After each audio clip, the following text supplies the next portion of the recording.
Hello, everybody. Welcome to another session of the Global Foresight Summit. This year is organized by the APF, the World Features Review, Fast Forward. We have now for this session Ari Popper. Ari is the founder and CEO of Sci-fi Futures, and our winning foresight and innovation agency that uses the Sci-fi prototyping to help the clients create meaningful chats.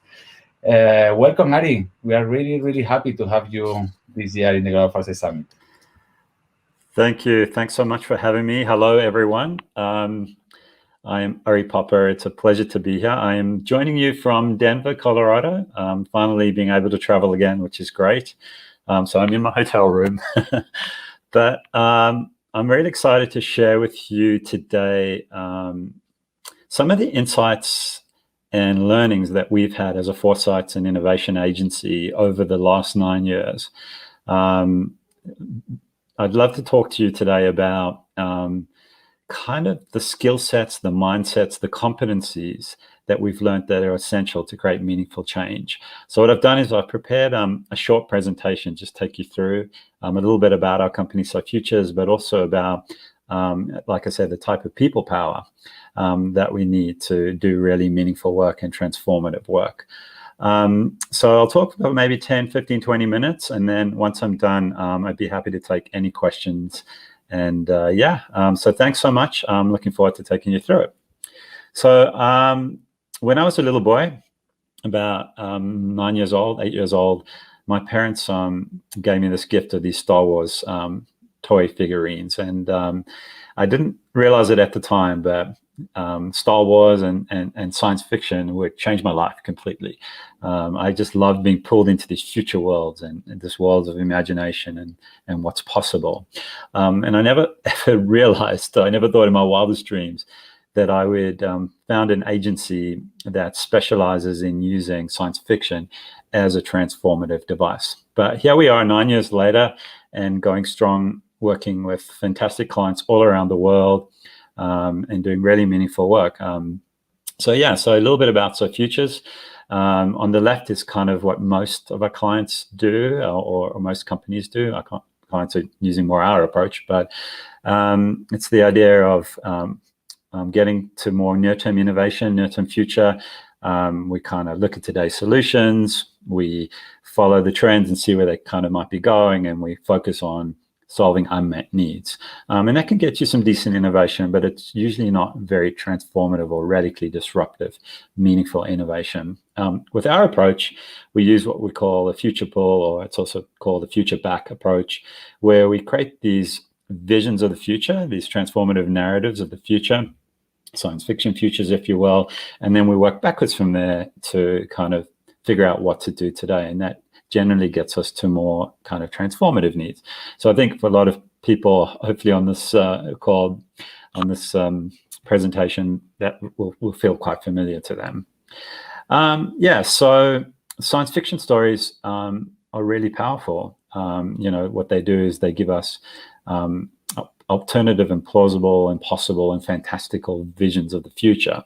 But what's really important about storytelling in the work that we do is the fact that I like to say stories are data with soul. This is a great book called The Storytelling Animal by Jonathan Gottschall.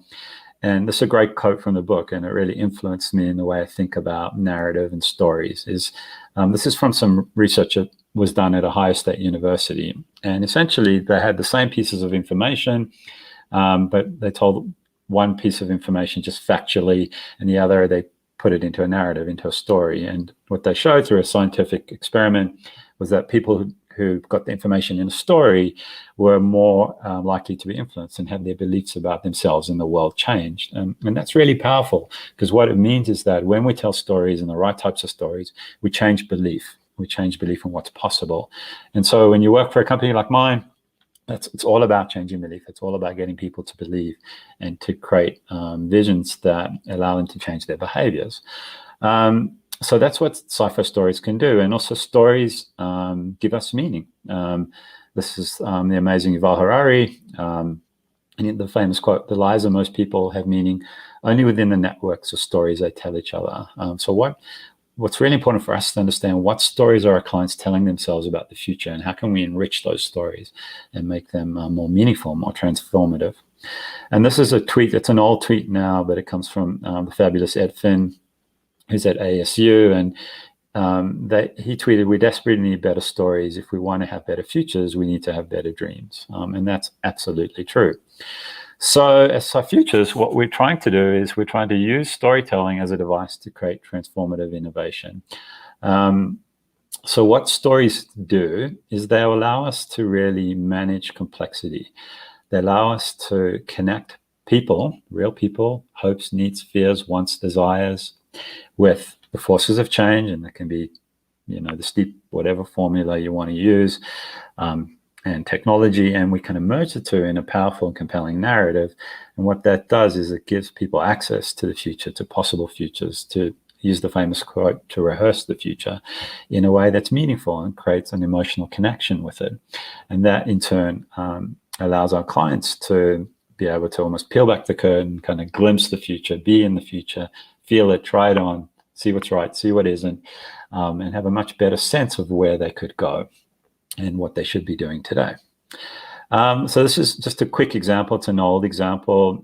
A lot of the work that we do for our clients is under NDA. It's very strategic, and we can't share it. But some of this work we can share. So this is some work we did for Lowe's, where they gave us all their research, and we figured out that people are terrified of home improvement renovations. So we imagined a future where people could renovate using the latest technologies, and it ended up being a very successful innovation for Lowe's. They created a whole program around it called the Holo Room. We did a lot of great work in VR for them, in AR for them. They then took it up further into VR and to other modalities as well. And it won an award, actually a few awards. But what the story did is it really created, it helped the executive team at Lowe's understand complexity, create a framework for how to think about the future, to understand how technology can be applied and how it could benefit their customers. And that just allowed them to do some really great prototyping and proof of concepts. So let's think about it now a little bit further in terms of a story. Let's think about the type of work we do. And so the first thing I'm going to lay out is the setting. So typically when you work with clients, you have in the red corner people who represent the status quo, and I've taken the liberty of using Darth Vader for them. And generally speaking, this is not always the case, and I don't mean this in a disparaging way, but generally speaking, procurement are trying to protect the status quo. They don't want the company to waste money. They really want to understand the work that you're doing and how you're doing it and how it compares to other work, and they want competitive bids. And sometimes it's useful, but sometimes it can be very difficult to do the type of work we do. Legal's the same. It's about risk management. It's about protecting the company, and change is risky. So it's difficult, and they're more likely lean towards the red corner and the status quo. There's incentives in the organization. So how are people rewarded? How are they paid? And often it's implicit. So there might be explicit incentives we need to change, but implicitly they're getting rewarded not to change. So we need to understand that. It might be the structure of the organization that might be geared towards the status quo, and often it is. There's complexity, which makes it status quo more likely because people don't understand the future. There's ignorance, it's a similar idea. There's the culture of the company as well, which might be risk averse or might be more geared towards protecting the status quo, and then of course inertia. So there's a lot of forces that are difficult or obstacles towards transformation in the red corner, in the Darth Vader corner. In the Yoda corner, there is people who really want change and understand the need for change and want to accelerate change.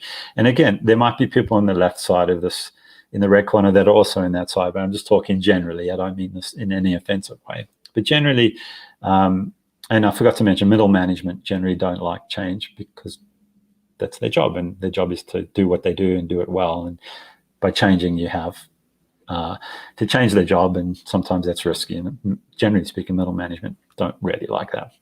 But on the other side, you have senior management or the board, and they're like, we have to change. The world around us is changing. We need to transform.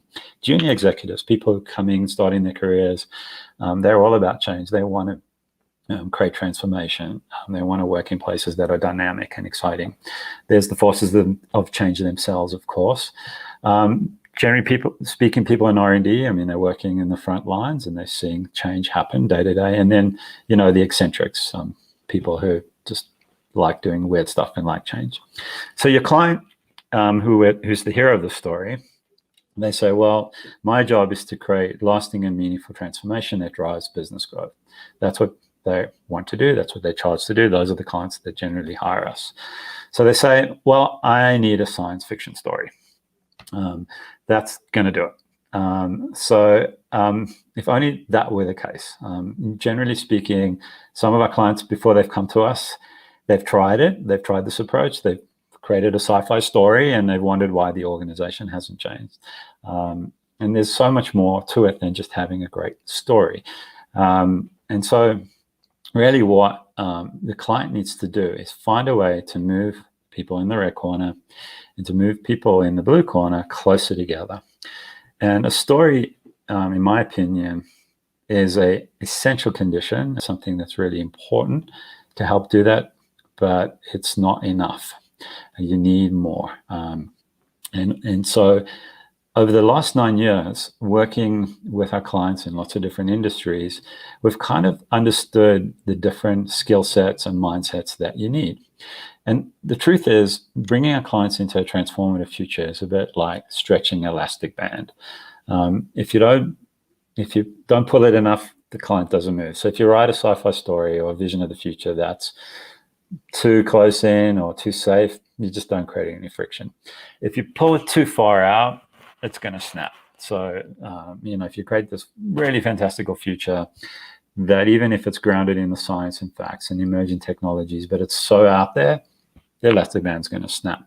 What you need to find that nice middle ground where you've got that nice tension where the organization can move. And that's a real skill, and it's a real art, and it takes a lot of different skills and a lot of different competencies to get to that perfect amount of tension between the visions of the future that move the organization and getting people on board. So this is often where clients might say help if they've tried to do it before, or where we come in and where we first started, we've learned what we need to do to kind of get to that right tension in the elastic band. So the truth is, creating the future is a contact sport. You need to be willing to get your hands dirty. It's not something you can just go out, the client briefs you, you go out, you do the work, and then you come back. No, you need to work with your client. And it's definitely a contact sport. So it's not just, I need a sci-fi story. It's, I need a fact-based, strategic and visceral North Star narrative that inspires, provokes, and results in meaningful behavior change. That's really the right kind of brief. When you think of it that way, you start to think, okay, well, what are the skills, competencies, and mindsets that we need to get us to that? And so on the client side, it really helps if your client is a maverick. And what I mean by that is they have the personality where they're not afraid to get into a bit of trouble, or they're not afraid to break the rules just in the right way, or maybe even they're not afraid to get fired. It also helps if they have a heat shield. And what I mean by that is somebody or someone or a team, senior leadership that can protect them from the inevitable flack that's going to come their way as they start changing it. It's good if they're a politician, if they know the politics and they can work the angles within the organization. Organizations are made up of people. People are political creatures. So it's helpful if they have that, or someone in their team that have that. And they need to be able to negotiate because there's going to be trade-offs. And on our side, on the agency side, and then there's the ethicist.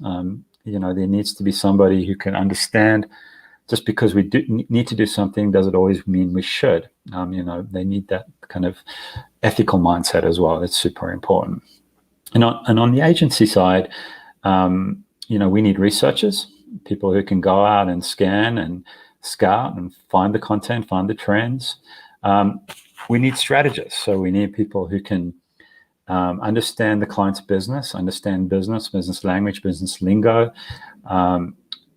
create frameworks, create almost like be a translator between the vision, the vision, the storytelling, the inspirational future, the preferred future, and help us translate that into client speak. And good strategists can do that.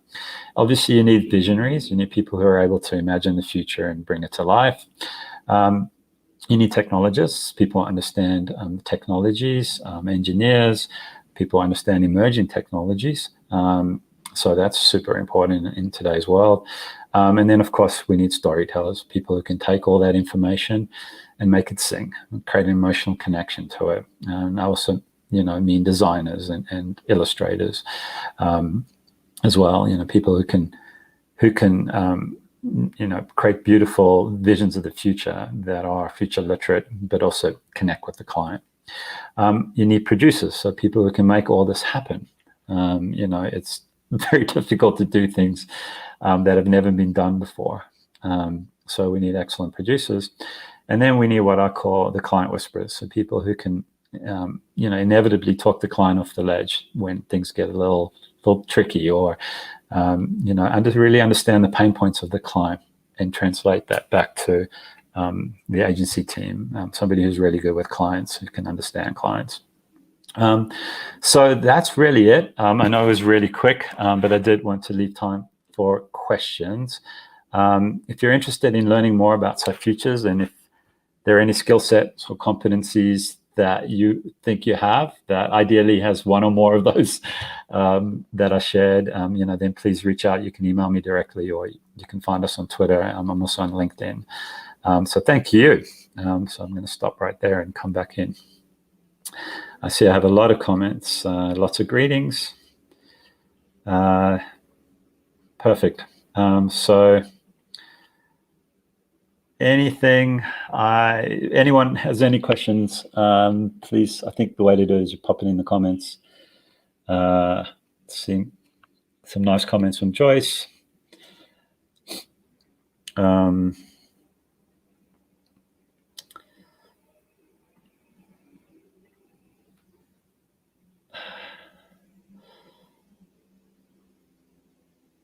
Yeah, I don't see any questions, but I do see some nice feedback. So thank you for that.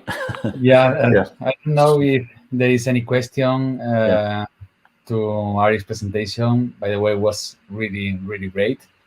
Thank you.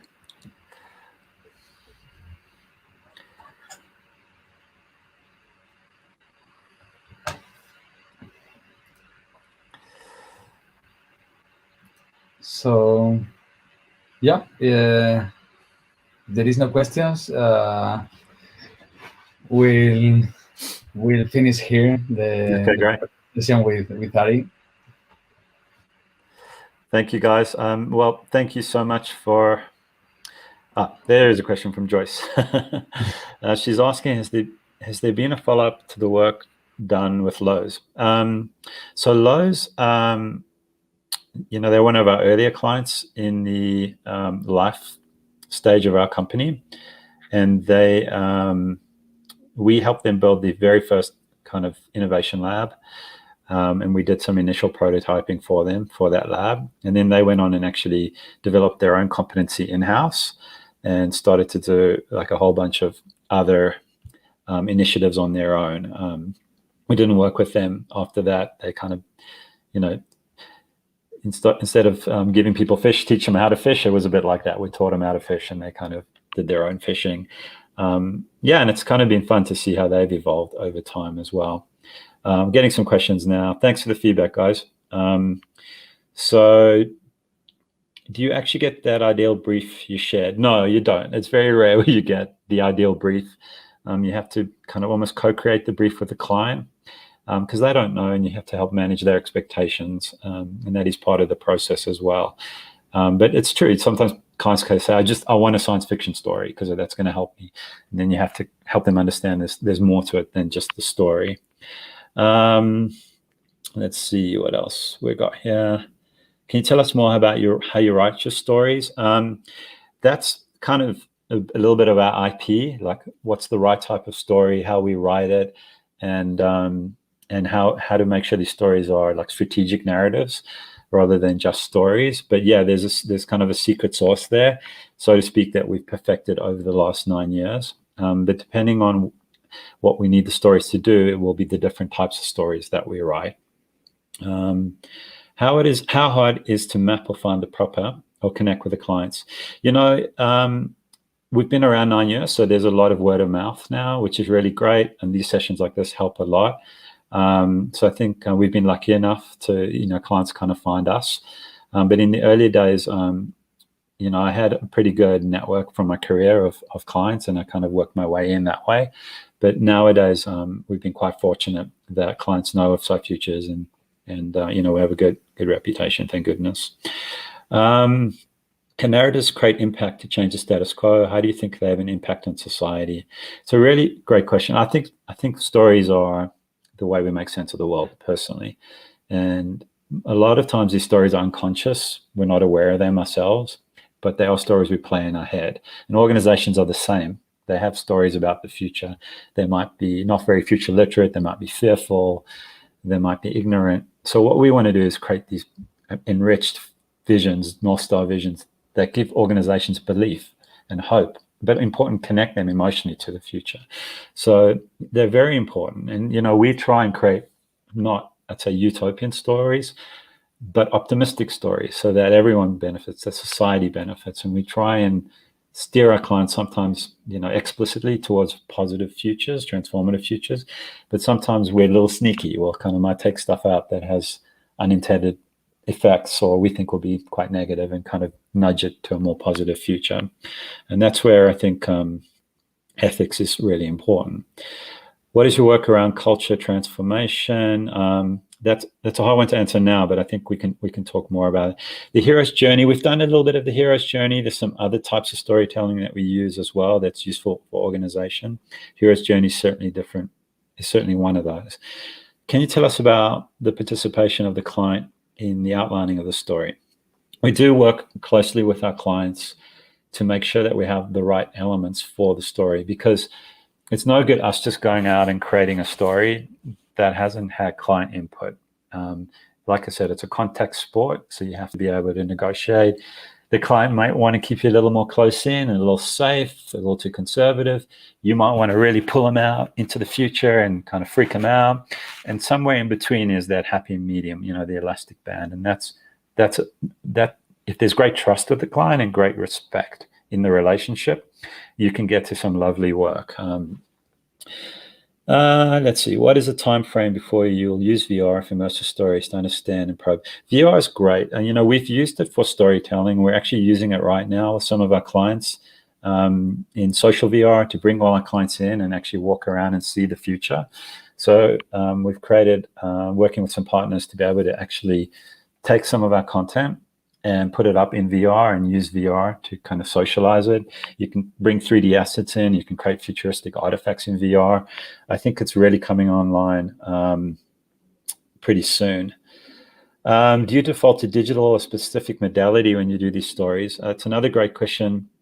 Every medium has a different kind of pro and con. So like short story anthologies can be really great for certain clients. It can be really, it's still a great modality. It's an old modality, literally a book of short stories that are illustrated, but it can be incredibly powerful if you want to reach lots of people, if people have the time to read, if you want to get a little bit more complexity. And then there's video, there's animatics, there's VR. We've built innovation labs that use storytelling to move people around. We try and work with whatever the client budget is and what they're trying to achieve, and essentially what their goals are. What indicates for you that transformative futures came out as a result of your work? That's a really great question. It's a culture. It's a wonderful thing when you see this happen, where you work with a client and all of a sudden they're starting to use the language of the future. They're becoming future literate, or you're starting to see a belief and an understanding of what's possible. And one of the most special moments for me in my Sci-fi career was I was working with a very conservative client for quite a while. And one day I was walking around their office, and on one of the cubicles, there was basically a printout of some of the work we did. I didn't know this person, but they were so inspired by the work that they actually printed it out and put it on their cubicle. And it was such a gratifying moment, because that showed me that we're creating inspiration, we're creating belief that organizations are moving, and they did. It's little subtle things like that. The other thing, I think I'm just about it. I don't know, how much time do I have? Maybe another 10 minutes. Sorry, I got to make sure I have enough time, and I don't go into anyone else's time. I think I have another 10 minutes. So what was I talking about? How do you know when transformations happen? It's a great question. There's almost like a paradox with the type of work we do. It's like, because you're influencing culture and you're transforming belief of what's happened, it's almost like it needs to happen subtly and on its own. And it's almost like the more successful you are, the more kind of overt and kind of in your face it is. It's almost like you see a general belief that this is possible, and the organizational behavior is starting to change. And it's almost like the narrative around the company is, yeah, this was always going to happen. It was obvious to us that this is the future we're going to have.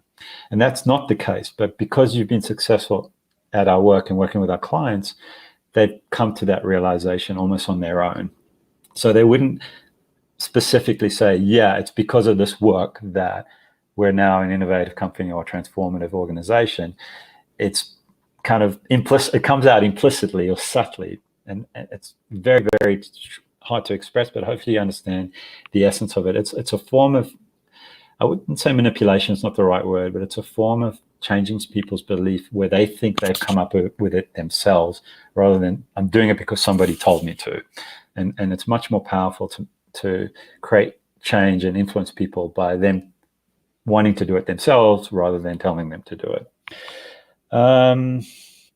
Let's see. What's a good way for getting into the work you do? I'm a designer looking to more speculative work. I think network with people, just reach out, send your resumes. That's the way to do it. Social VR is really interesting. We're just starting to explore that as a medium. You build your work on science fiction. Do you also work with Indigenous story realities? I'd like to know more about that. If you could email me, we can talk more.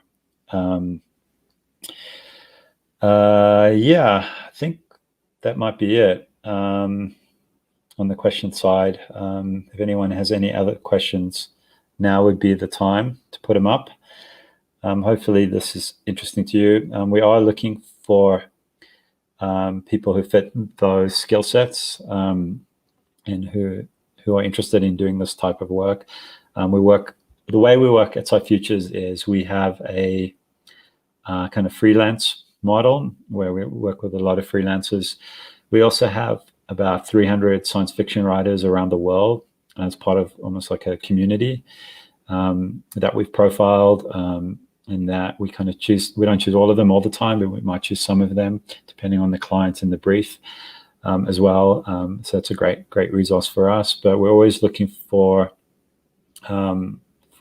talented people who are interested in this sort of work in the strategy side, creative side, design side, storytelling, or client side. Another story. What's the worst story or poetry you've ever read? Oh dear. I'm a bit of a science fiction snob, I'm not going to lie. The Martian. I liked the ideas in the book. I didn't like the writing, if that makes sense. I wouldn't say it's the worst, the worst book I've ever read, but it irritated me. As I was reading The Martian, it kind of, no offense to Andy Weir, but it wasn't great prose, but the ideas were cool. You showed us a few roles in your agency. Which one do you fall in aside from the big boss? I really enjoy the visionary side. So kind of helping shape that preferred future. I do love working with clients. So I think the client whisperer role is pretty much the role that I have. I think those two. I've done a little bit of writing and storytelling myself.